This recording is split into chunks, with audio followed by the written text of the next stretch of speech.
నమస్తే, welcome to focus. ఒక psycho శక ముగిసింది. నరరూప రాక్షసుడు అంతమయ్యాడు. 6 ప్రాణాలు తీసిన ఉన్మాది చనిపోయాడు.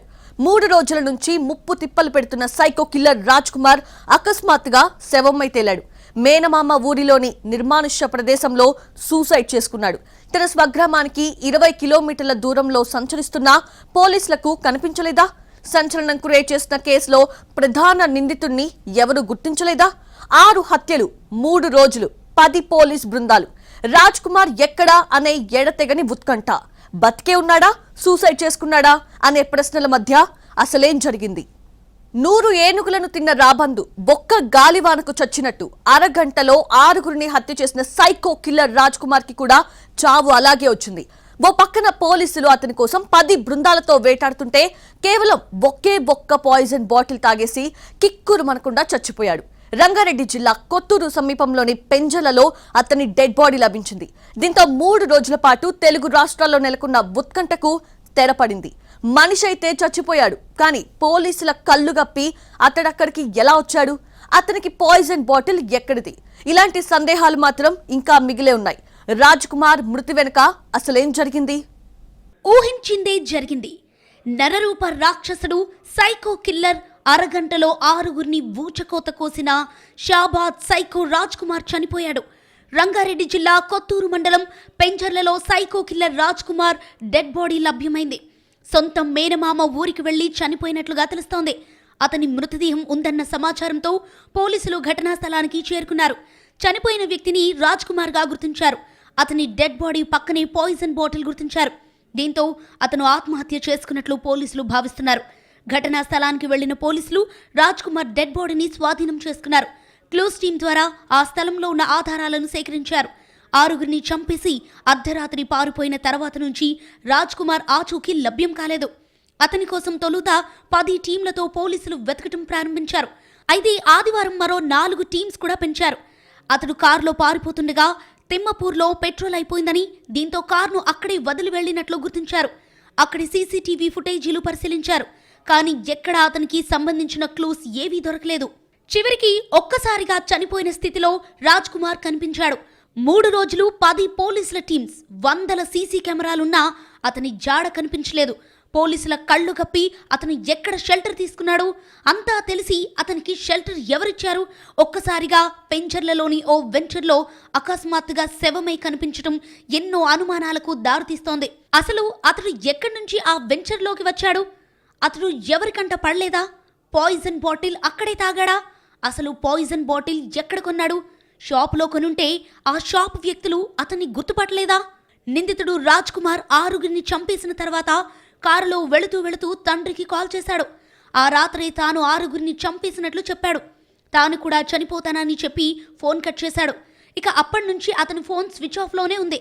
అదే సమయంలో తిమ్మాపూర్ రైల్వే స్టేషన్ దగ్గర కారు ఆగిపోవటం, రైలు ఎక్కి పరారైనట్లు కూడా వార్తలు వచ్చాయి. శ్రీశైలం నుంచి బెంగళూరుకు వెళుతున్నాడని వార్తలు కూడా హల్చల్ చేశాయి. తీరా సీన్ కట్ చేస్తే తన ఇంటికి దాదాపు 20 కిలోమీటర్ల దూరంలోనే రాజ్ కుమార్ డెడ్ బాడీ లభించింది. కిల్లర్ రాజ్ కుమార్ చనిపోయిన స్థలానికి అతని సోదరుణ్ణి పోలీసులు పిలిపించారు. అతని ద్వారా రాజ్ కుమార్ డెడ్ బాడీగానే ధృవీకరించారు. ఈ సమయంలో అతని సోదరుడు ఆగ్రహంతో ఉద్వేగానికి లోనయ్యాడు. పోలీసులు అతన్ని కాల్చి చంపాల్సిందని అభిప్రాయపడ్డారాయన. చాలా ప్రశాంతంగా చనిపోయాడని చెప్పుకొచ్చాడు. కనీసం చిన్నపిల్లలు అనే కనికరం లేకుండా చంపేశాడని ఆవేదన వ్యక్తం చేశాడు. ఒకవేళ పిల్లలను చంపకుండా తనకు ఇచ్చినా పెంచుకునే వాడినని ఆయన బోరున విలిపించాడు. గతంలో ఓసారి ఆత్మహత్య యత్నం చేసుకున్న రాజ్ కుమార్ ఆ రోజే చచ్చిపోతే బాగుండేదని, ఇవాళ 6గురి ప్రాణాలు మిగిలేవని చెప్పుకొచ్చాడు అతడి సోదరుడు.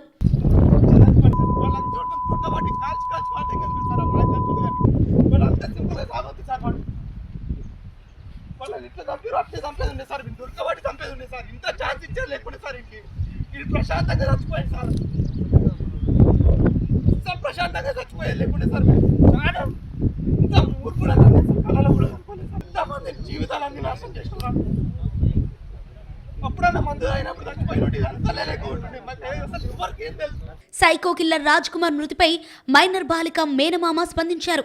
రాజ్ కుమార్ చావు కోసం యావత్ దేశం ఎదురు చూసిందని ఆయన చెప్పుకొచ్చారు. ఎట్టకేలకు అతడి మృతితో తమకు న్యాయం జరిగినట్లుగా భావిస్తున్నామని ఆయన తెలిపారు. అలాంటి వ్యక్తులు సమాజంలో బ్రతికే అర్హత లేదన్నారాయన. ఆలస్యమైన న్యాయం జరగటంపై ఆయన హర్షం వ్యక్తం చేశారు. ఇప్పుడు రాజకుమార్ చనిపోయిండు, సూసైడ్ చేసుకొని చనిపోయాడు అన్న సంగతి ఇప్పుడు తెలిసింది మాకు. దానికి నేనే కాదు బాధపడుతుంది, దేశం మొత్తం బాధపడుతుంది. ఆయన బతికి ఉండకూడదు, ఇలాంటి వ్యక్తి సమాజంలో డేంజర్ అని చెప్పేసి నేనే కాదు దేశం మొత్తం చెప్తా ఉన్నది. అందులో ఆశ్చర్యం ఏం లేదు. అలాంటి వ్యక్తి ఉండకూడదు అని అందరూ కోరుకుంటున్నాం. మా ఫ్యామిలీ కోల్పోయి ఇంకా బాధాకరం ఆ బాధలనే ఉన్నాం. మాకు ఇంకా కొన్ని డిమాండ్లు ఉన్నాయి, అది నెరవేర్చే కార్యక్రమం కూడా కలెక్టర్ గారు చూస్తున్నారు. అవన్నీ అయిపోతేనే కానీ మేము ఇంకా కొంచెం రిలాక్స్ అయ్యే అవకాశం కూడా లేదు. మరోవైపు సాంకేతిక ఆధారాలతో రాజ్ కుమార్ ను పట్టుకునేందుకు ప్రయత్నించామని సిపి తరుణ్ జోషి తెలిపారు. హత్యలు చేసిన రోజు రాత్రి 10:30 ఊళ్ళోకి ప్రవేశించినట్లు వెల్లడించారు. చివరకు పోలీసుల కళ్లుగప్పి అద్దె కారులో తిరిగిన అతడు పెంచర్లలో సూసైడ్ చేసుకున్నట్లు తెలిపారు. క్లోజ్ టీమ్స్ ఆధారాలు సేకరించినట్లు ఆయన చెప్పారు. ఇది మొత్తం ఎట్లా అని చేశాను, 6 మందికి మర్డర్ చేశాను. నేను కూడా సూసైడ్ కోసం వెళ్తున్నా, నాకు కూడా జీవడానికి అవకాశం లేదు, ఇష్టం లేదు. అటు సైకో కిల్లర్ రాజ్ కుమార్ 6గురిని కిరాతకంగా హత్య చేసే ముందు ఓ సెల్ఫీ వీడియో తీసుకున్నట్లు తెలుస్తోంది. ప్రస్తుతం ఘటనా స్థలం నుంచి పోలీసులు రాజ్ కుమార్ ఫోన్ స్వాధీనం చేసుకున్నారు. అందులో తాను సెల్ఫీ వీడియో తీసుకున్నట్లు గుర్తించారు. మైనర్ బాలిక కుటుంబం తనకు మానసికంగా ప్రశాంతత లేకుండా చేసిందని, ఆ కుటుంబం కారణంగా అప్పుల పాలైనట్లు అతడు సెల్ఫీ వీడియోలో చెప్పుకున్నాడు. ఆ ఫోన్లో వీడియోను సిపి తరుణ్ జోషి చూపించారు. మొత్తంగా 6గురిని కోళ్లను చంపేసినంత సులభంగా చంపేసి 10ల సంఖ్యలో పోలీసులను 3 రోజుల పాటు ముప్పు తిప్పలు పెట్టిన సైకో కిల్లర్ రాజ్ కుమార్ మృతిపై సర్వత్రా హర్షం వ్యక్తమవుతోంది.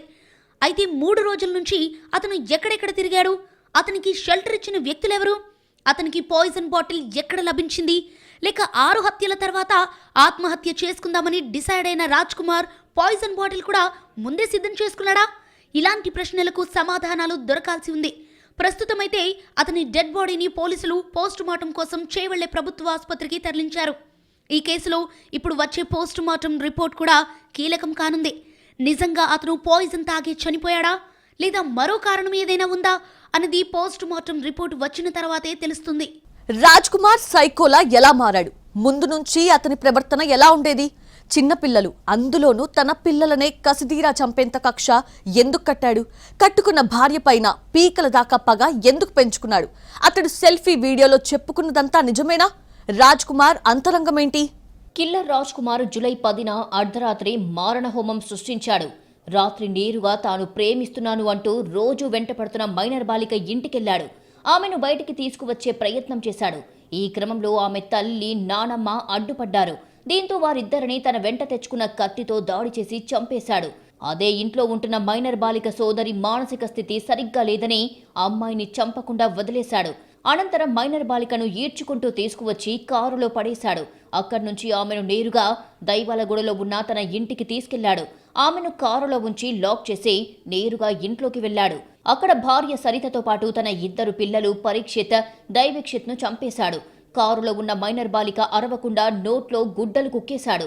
ఆమెను సమీపంలో ఉన్న చెరువు దగ్గరికి తీసుకెళ్లి చంపేశాడు. మొత్తంగా 6గురిని చంపేశాడు. కానీ 5గురిని ఒకే కత్తితో చంపేసిన దుర్మార్గుడు మైనర్ బాలికను చంపేందుకు మరో కత్తి ఉపయోగించాడు.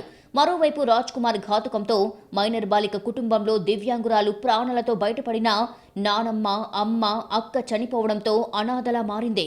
మైనర్ బాలికను దాదాపు 1 ఏడాది కాలం నుంచి రాజ్ కుమార్ వేధిస్తున్నాడు.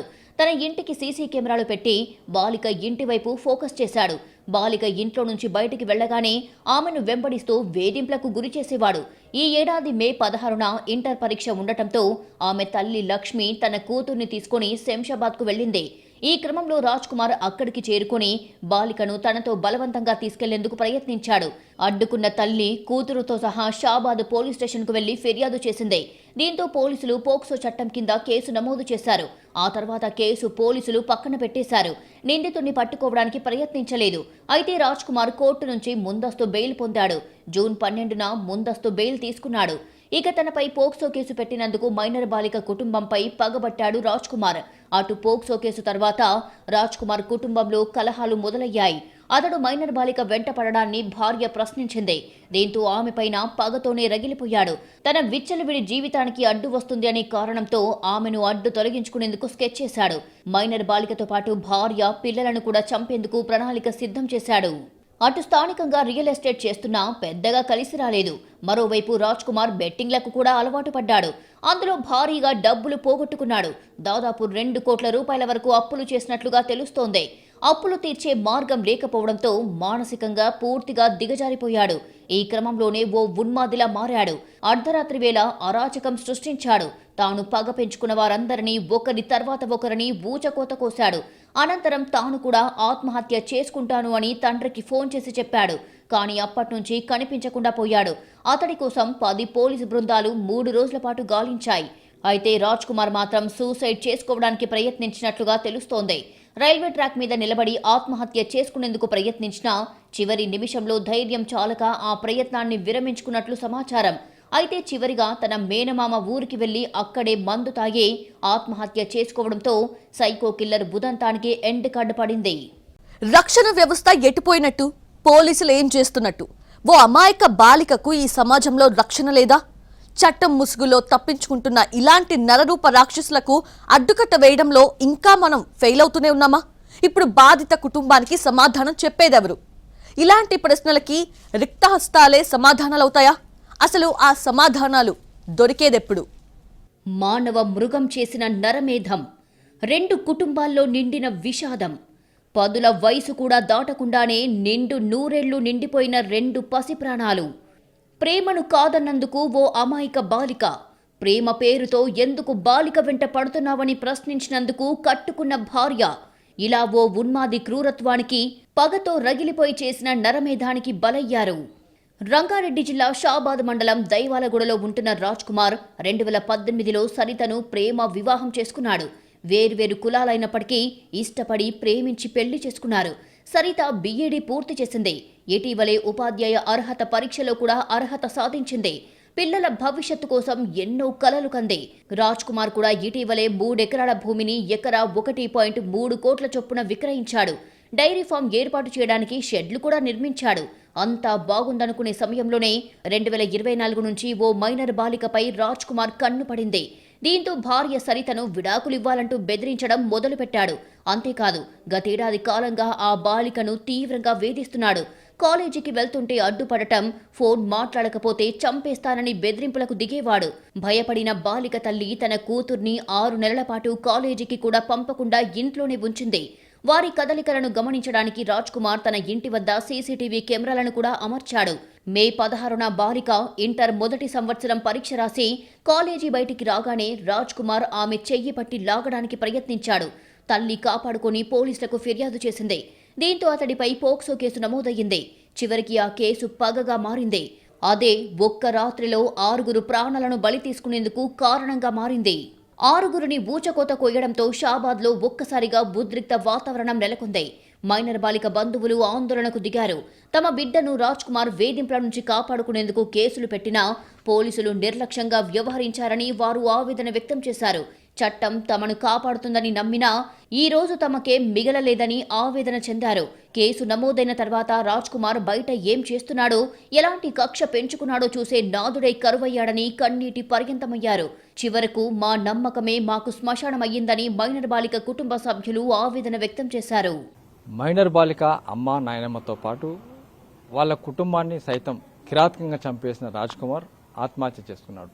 కొత్తూరు సమీపంలో పాయిజన్ తీసుకొని ఆత్మహత్య చేసుకున్నట్టు పోలీసులు చెప్పారు. తర్వాత ఈ అమ్మాయిని మైనర్ బాలికను ఏ విధంగా వేధించాడు అనే విషయాలు కూడా మాట్లాడిన ప్రస్తుతానికి వాళ్ళ మేనమామ ఉన్నాడు. సార్ చెప్పండి, మీ అమ్మాయిని ఏ విధంగా వేధించాడు?